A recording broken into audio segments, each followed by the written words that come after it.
उत्तर प्रदेश जनपद गाजियाबाद में rapid train का इंतजार बेहद जल्द खत्म होने वाला है। प्रधानमंत्री नरेंद्र मोदी 20 तारीख को करेंगे रैपिड रेल का उद्घाटन। पहले चरण में 17 किलोमीटर के रूट पर दौड़ेगी रैपिड रेल। पुलिस और प्रशासन ने पूरी तैयारी कर ली है। सीएम योगी खुद ले चुके हैं तैयारियों का जायजा। आपको बता दें, सीएम योगी ने वसुंधरा में प्रधानमंत्री के कार्यस्थल व साहिबाद रैपिड एक्स स्टेशन का भी किया था निरीक्षण। 20 अक्टूबर को प्रधानमंत्री नरेंद्र मोदी साहिबाबाद आएंगे। वहीं उद्घाटन के बाद जनसभा को भी संबोधित करेंगे।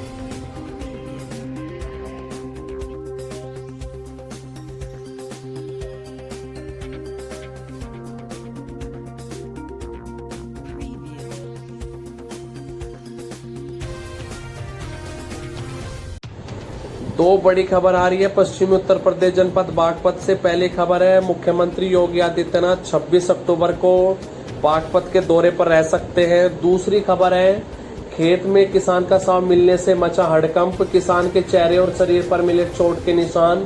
ग्रामीणों ने किसान की हत्या की आशंका जताई है। यह मामला बड़ौद के कोतवाली क्षेत्र जोनमाना के जंगल का बताया जा रहा है।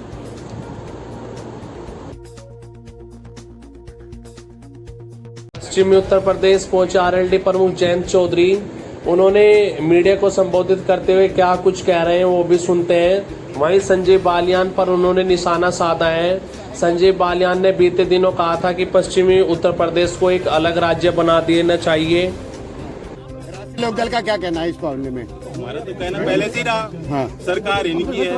हाँ। ये सारे जनप्रतिनिधि इनके हैं। हाँ। यही बातें कह के जीत के आए थे। 10 साल बाद अब हिसाब नहीं देना चाह रहे। हाँ। दोबारा चर्चा कर रहे हैं। चर्चा ना छेड़ो, काम करने का टाइम। मध्य प्रदेश में कांग्रेस और समाजवादी पार्टी की लड़ाई सामने आई है। वहाँ बहुत सारे समाजवादी पार्टी ने पहले ही प्रत्याशी घोषित कर दिए हैं। एनडीए का साथ कैसे चलेगा? इंडिया का साथ कैसे चलेगा? एनडीए के घटक दलों का भी पूछो जो राजस्थान में भी चुनाव लड़ेंगे, क्या बीजेपी उनको सीट देगी? दुष्यंत चौटाला उनके सरकार में शामिल है हरियाणा में। हाँ। क्या राजस्थान में बीजेपी उनको स्पेस दे रही है? हाँ। हर पॉलिटिकल पार्टी की अपनी लड़ाई होती है, अपने वर्चस्व की भी लड़ाई, अपने मुद्दों पे भी लड़ाई है। हाँ।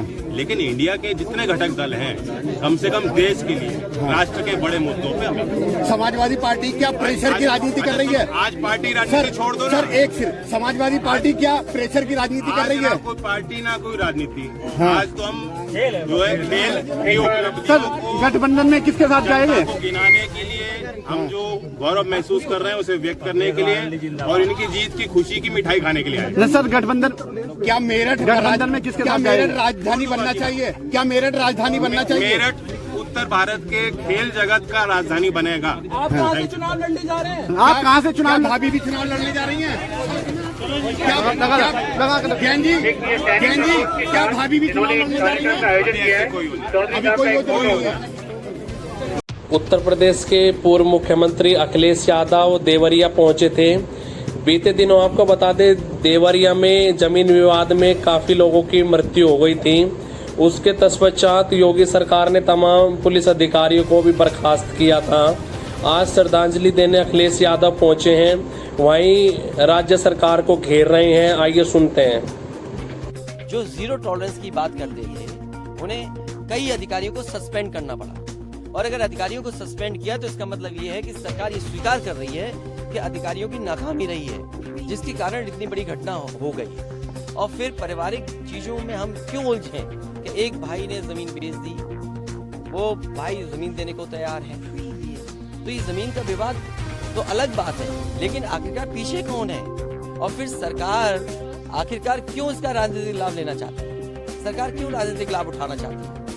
जीरो टॉलरेंस की बात जो करते हैं, उन्हें कम से कम पूरा का पूरे दोनों परिवारों को न्याय दें। सर, ये एक परिवार से मिलने ये बुलडोजर वहाँ पे मिला नहीं परिवार आपको, तो इसके पीछे क्या आप? देखिए, मैं तो परिवार से मिलने आया, घटना स्थल गया, उस गांव में भी गया जहां घटना हुई, और श्रद्धांजलि भी दी जो परिवारों की जान गई है। और इस परिवार से मिला। हमारे अंदर समाजवादियों के जितने साथी हैं वो सब चाहते थे कि दोनों परिवारों से मिलें। अगर वो परिवार नहीं मिलना चाहता, इसके लिए मैं क्या कर सकता हूँ? अगर वो परिवार नहीं मिलना चाहता है तो हम नहीं मिले।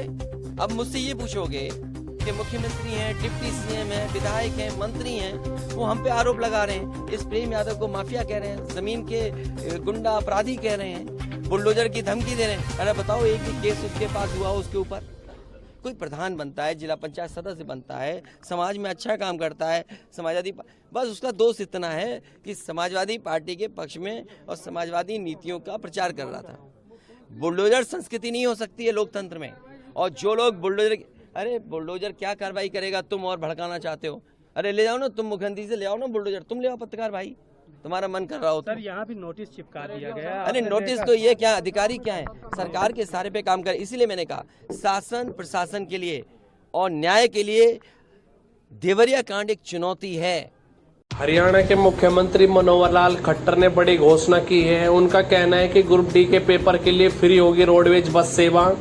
21-22 तारीख को होना है ग्रुप डी का पेपर। परीक्षा के दिन आने जाने का नहीं लगेगा किराया।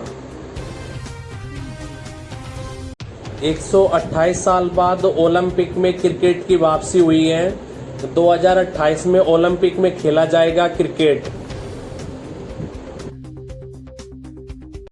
इजराइल के खिलाफ लेफ्ट संगठनों का पटना में प्रदर्शन हुआ। जोरदार तस्वीर आपके सामने। जिंदाबाद जिंदाबाद जिंदाबाद जिंदाबाद जिंदाबाद जिंदाबाद जिंदाबाद राज्यवाद जामबाद मुर्दाबाद जिंदाबाद जिंदाबाद जिंदाबाद जिंदाबाद जिंदाबाद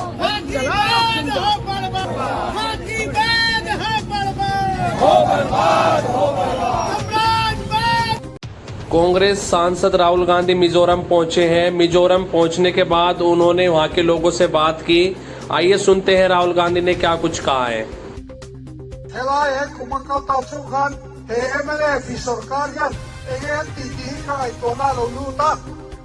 Drugs are spreading rampantly across the future generation. Mizoram athalai dampe kisetorin kankram chu ayan drugs saon zonglongi ang apilang apto 250 young lives have been extinguished because of this.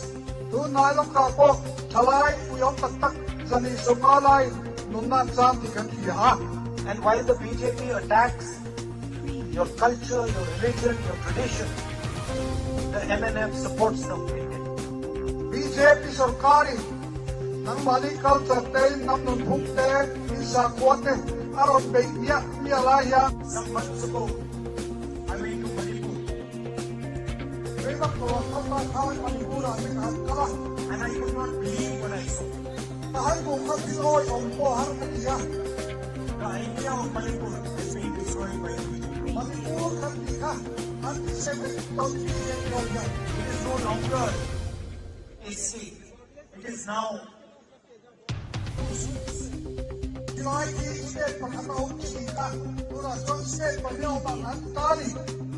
people have been murdered, women have been molested, babies have been killed, but the Prime Minister doesn't find it important.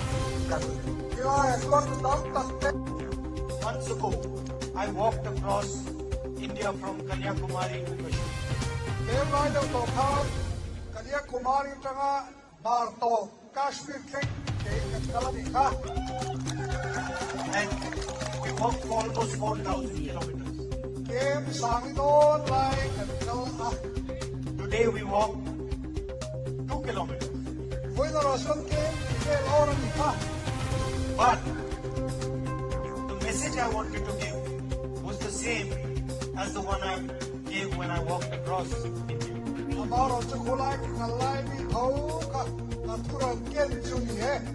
The idea of Bharat Jodo, One India,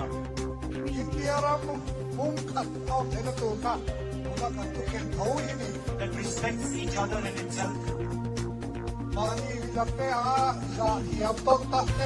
that is tolerant,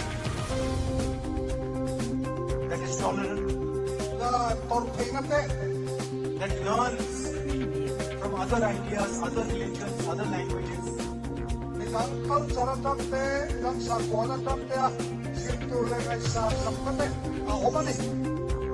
And that loves himself as a whole.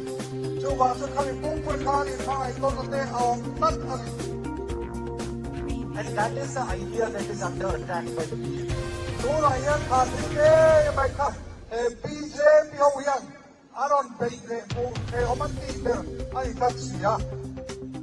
They attack different communities, different religions, different languages.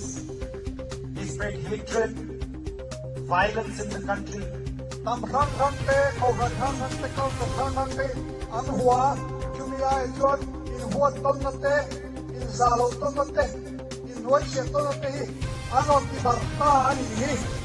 They spread arrogance, lack of understanding. Uttar Pradesh में स्वामी प्रसाद मौर्य ने एक बार फिर हिंदू धर्म को target किया है। उन्होंने एक बार फिर हिंदू धर्म पर हमला बोला है, जिसको लेकर अयोध्या के साधु संतों में काफी नाराजगी है। आइए सुनते हैं साधु संतों का क्या कुछ कहना है और स्वामी प्रसाद मौर्य समाजवादी पार्टी से जो है उन्होंने क्या कुछ कहा है। भारतीय संविधान कहता है धर्म, जाति, लिंग, जन्मस्थान के आधार पर किसी के साथ कोई भेदभाव नहीं किया जा सकता। हम नारा देते हैं हिंदू, मुस्लिम, सिख, ईसाई सब हैं आपस में भाई भाई। अगर हिंदू राष्ट्र की बात करेगा तो मुसलमान क्यों नहीं बात करेगा, सिख क्यों नहीं बात करेगा, बौद्ध क्यों नहीं बात करेगा, जैन क्यों नहीं बात करेगा। हिंदू राष्ट्र की बात करने वाले लोग देश के दुश्मन हैं। बहुत पहले हिंदू राष्ट्र की बात हिंदू महासभा ने किया था, हिंदू महासभा ने किया था, जिसके राष्ट्रीय वीर सावरकर भी रहे, उन्होंने किया था। तो भारत और पाकिस्तान बन गया। भारत पाकिस्तान जिन्ना के नाते नहीं बटा, भारत पाकिस्तान इसलिए बता था कि उस समय हिंदू महासभा ने देश के दो राष्ट्र की मांग किया था और द्विराष्ट्र के आधार पर पाकिस्तान और देश का बंटवारा हुआ था। अयोध्या से मैं तपस्वी छावनी पीठाधीश्वर जगत गुरु परमहंस आचार्य, मैं आज इनाम की घोषणा करता हूं कि सपा नेता स्वामी प्रसाद मौर्य को जो गोली मारेगा उसको मैं 25 करोड़ का इनाम दूंगा, उसके घर भिजवा दूंगा और उसकी विधिक सहायता करूंगा, क्योंकि इसने सारी हदें पार कर दिया है। अब इसको कतई बर्दाश्त नहीं किया जाएगा। इसके बावजूद भी अगर इसको कोई गोली नहीं मारा तो जरूरत पड़ेगी तो मैं स्वयं इसको गोली मारूंगा। श्री राम जन्मभूमि प्राण प्रतिष्ठा मंदिर को धोखा कहना, मुझको लगता है कि वह व्यक्ति शुद्ध रूप से पागल हो चुका है और अविलंब स्वामी प्रसाद मौर्य को पागल खाने में भर्ती कर देना चाहिए। क्योंकि जब कुत्ता पागल हो जाता है तो उसको गोली मार देना चाहिए या तो फिर उसको कांजी हाउस में बंद कर देना चाहिए। दुखद है, निंदनीय है। मुझको लगता है गलती से जो व्यक्ति सनातन में जन्म ले लिया हो और उसको तो इस्लाम में जन्म होना चाहिए, एक बार नहीं अनेक बार सनातन संस्कृति के बारे में, हिंदू देवी देवताओं के बारे में, संत महात्माओं के बारे में, साधु जनों के बारे में अभद्र टिप्पणी करने वाला समाजवादी पार्टी के नेता अखिलेश जी के प्रसाह पे मैं ही कहूंगा कि स्वामी प्रसाद मौर्य जिस प्रकार से लगातार सनातन को नीची बताते हैं, मुझको लगता है माननीय अखिलेश यादव जी को इस पर संज्ञान लेना चाहिए और समाजवादी पार्टी के नेता स्वामी प्रसाद मौर्य को सख्त से सख्त इस विषय पर सजा मिलनी चाहिए, क्योंकि यह व्यक्ति रोज जहर घोलता है। एक दिन की बात नहीं है, रोज सनातन को गाली देता है, तो इस पे सख्त से सख्त कार्रवाई होनी चाहिए। गुजरात में नवरात्रि के अवसर पर सूरत में गरबा कार्यक्रम का आयोजन किया गया। इस दौरान महिला सिर पर कलश रखकर गरबा करती नजर आई। तस्वीर आपके सामने।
देश के गृह मंत्री अमित शाह छत्तीसगढ़ पहुंचे हैं। आपको बता दें छत्तीसगढ़ समेत 5 राज्यों में विधानसभा चुनाव होने जा रहे हैं। उसकी तैयारियों को लेकर तमाम पार्टियां जुटी हुई है। वहीं आइए सुनते हैं अमित शाह क्या कुछ कह रहे हैं।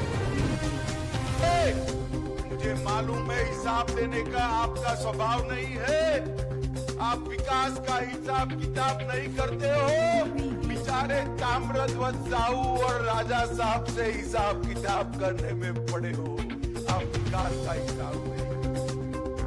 मित्रों, आने वाला चुनाव एक सरकार बनाने का चुनाव नहीं, आने वाला चुनाव विधायक चुनने का चुनाव नहीं है।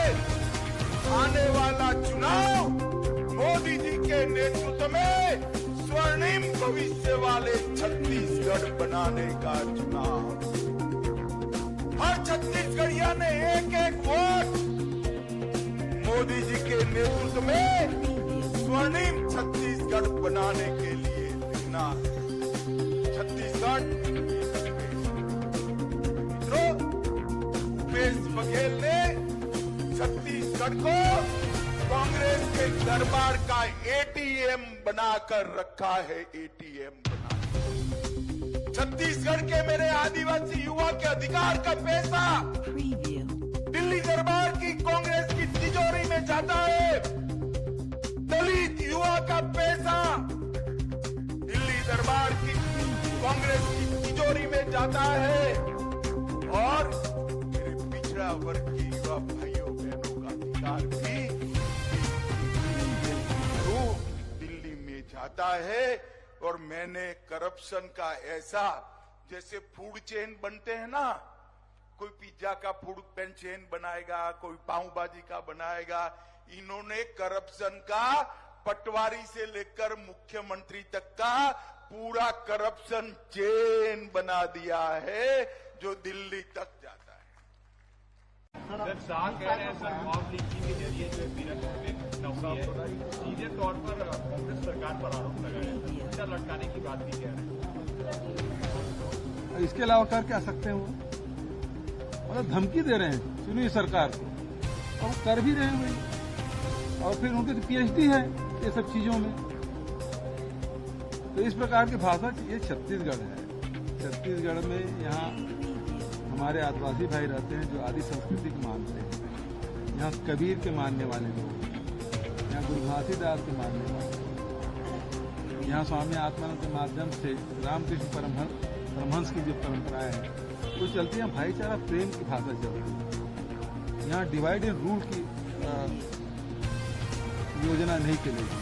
अमित शाह जी असल में चाह रहे हैं कि छत्तीसगढ़ कैसे करके अडानी मिल जाए, अडानी के हाथ में कैसे जाए छत्तीसगढ़। ये सारी जितने कवायद है, जितने कोशिशें हैं, उसकी यही है और वो अपने मंसूबे में कभी सफल नहीं होंगे। बीजेपी के नेता संगीत सोम ने मेरठ में एक जनसभा को संबोधित करते हुए उन्होंने कहा कि साप्ताहिक बाजारों में मुस्लिम दुकानदारों से टेरर फंडिंग इकट्ठा करके देश में हमास पैदा करने की साजिश की जा रही है। केंद्रीय जांच एजेंसी को जांच करनी चाहिए। आइए सुनते हैं उन्होंने और कुछ क्या कहा है। सब्जी के बाजार लगते हैं पूरे देश में, कहीं शनिवार को कहीं शुक्रवार को बाजार लगते हैं ना। थोड़ा हाथ उठा के बताइए, लगते हैं ना। आप तो वहीं से खरीदते हैं ना, सब्जी खरीदते हैं ना। क्या आपने कभी देखा कि जितनी ठेली लगती है, जितनी दुकानें लगती हैं, मैं आपसे पूछना चाहता हूं, आपने कभी नोट किया उन ठेली दुकान वालों से करीब 4-5 बजे के आसपास कोई व्यक्ति ठेला लेकर आता है और वो ठेला लेकर आकर उनकी 100 और 50 रुपए की रसीद काटने का काम करता है। आपने देखा होगा 100 50 रुपए की रसीद काटता है और वो किसकी काटता है? वो इकबाल की काटता है, वो जावेद की काटता है, वो मकबूल की काटता है, वो किसी रामपाल की नहीं काटता है। क्यों नहीं काटता? क्योंकि जितने वे वहां पर्ची देने वाले हैं वो 80% इकबाल, मकबूल और मकबूल हैं। मैं कहना चाहता हूं जो जरूरी बात है, ये उत्तर प्रदेश में करोड़ों रुपया और हिंदुस्तान में अरबों रुपया हर महीना इकट्ठा होता है। क्या कभी आपने इस पर विचार किया कि वो रुपया जा कहां रहा है? जो इकबाल नाम का आदमी आता है और पर्ची काट कर चला जाता है, वो रुपया जा कहां रहा है? दोस्तों, मैं एजेंसियों से कहना चाहता हूं, पुलिस से कहना चाहता हूं, इसकी जांच होनी चाहिए। वो रुपया कहां जा रहा है? किसी को कोई अकाउंट नहीं है।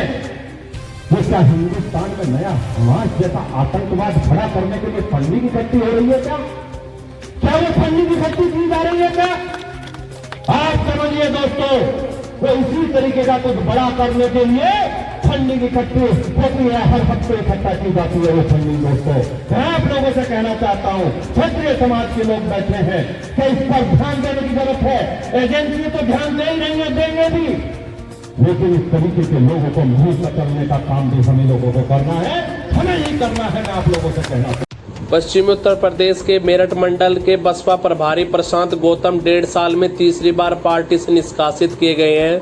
आधिकारिक रूप से पार्टी विरोधी गतिविधियों के आरोप है, लेकिन असल मसला करीब 80 लाख रुपए के घपले का है।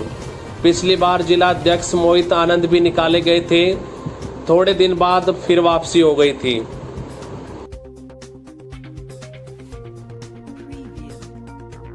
राजस्थान में बीजेपी के लोग आपस में लड़ रहे हैं। राज्यवर्धन सिंह राठौड़ को बीजेपी ने विधानसभा चुनाव का टिकट दिया है, जिसके बाद वो अपने घर के बाहर नहीं निकल पा रहे हैं। बीजेपी के कार्यकर्ता और जनता नारे लगा रही है। तस्वीर आपके सामने।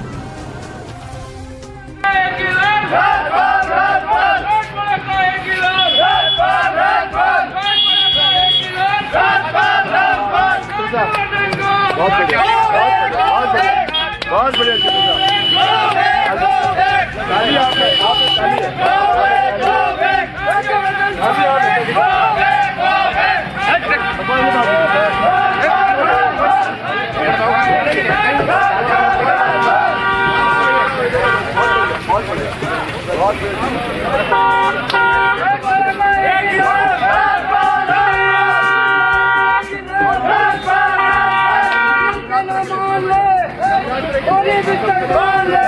नल के ना मान ले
उत्तर प्रदेश के जनपद गाजियाबाद के कस्बा मोदी नगर में 12 साल के समीर उर्फ सबीब की हत्या हो गई।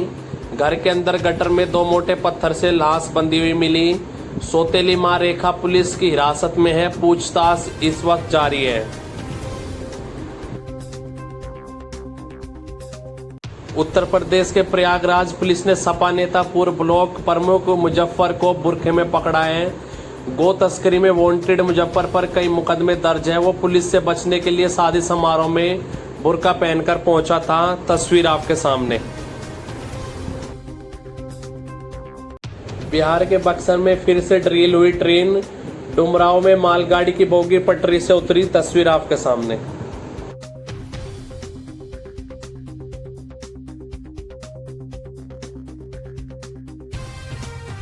दोस्तों, ढेर सारी खबरें सबसे तेज सबसे पहले प्रामाणिकता के साथ जानने के लिए आप हमारे साथ वायरल बाबा यूट्यूब चैनल और इंस्टाग्राम पेज पर भी बने रह सकते हैं। और चैनल को सब्सक्राइब करके जरूर जाइएगा ताकि आने वाली खबर आपके पास सबसे तेज सबसे पहले पहुंच सके दोस्तों। देश की राजधानी दिल्ली में बीती रात बारिश हुई। बारिश के साथ साथ ठंडी हवाएं भी चली। इस पर वैज्ञानिक आईएमडी इंडियन मेट्रोलॉजिकल डिपार्टमेंट का क्या कुछ कहना है बरसात को लेकर, आइए वो भी सुनते हैं।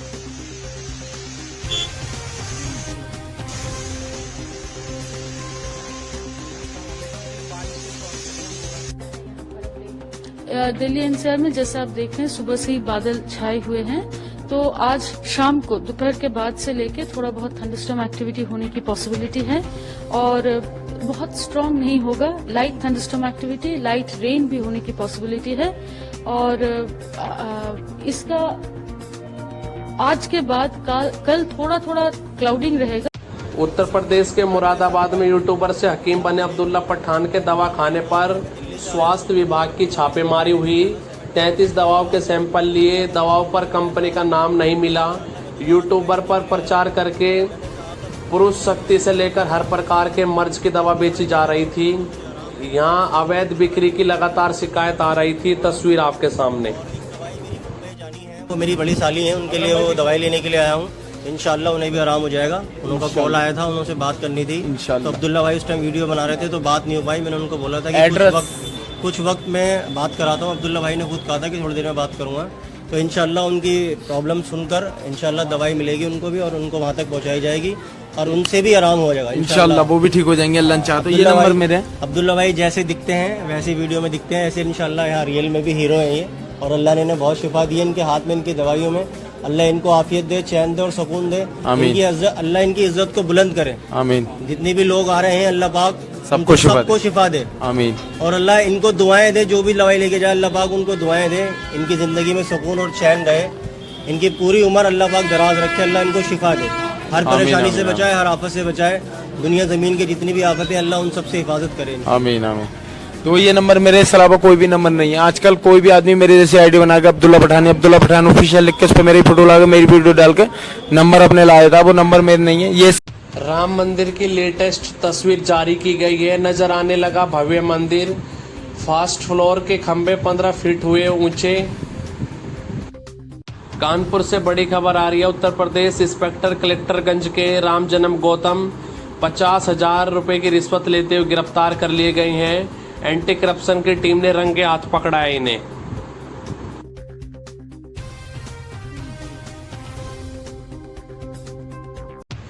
दिल्ली मधु विहार इलाके से 2 साल की बच्ची रविवार को हुई थी किडनैप। पुलिस ने 7 घंटे की मशक्कत के बाद आनंद विहार रेलवे स्टेशन से आरोपी को पकड़ लिया और बच्ची को सकुशल बरामद कर लिया। आरोपी मोहम्मद 38 वर्षीय बच्ची को सोमवार की सुबह ट्रेन में बिहार लेकर जाने वाला था। बिहार के उप मुख्यमंत्री डिप्टी सीएम तेजस्वी यादव को मिली अनुमति। राउज एवेन्यू कोर्ट ने जापान जाने की अनुमति दे दी है। तेजस्वी यादव को आधिकारिक यात्रा की मिली अनुमति। 24 अक्टूबर से 1 नवंबर तक यात्रा के लिए मांगी थी इजाजत।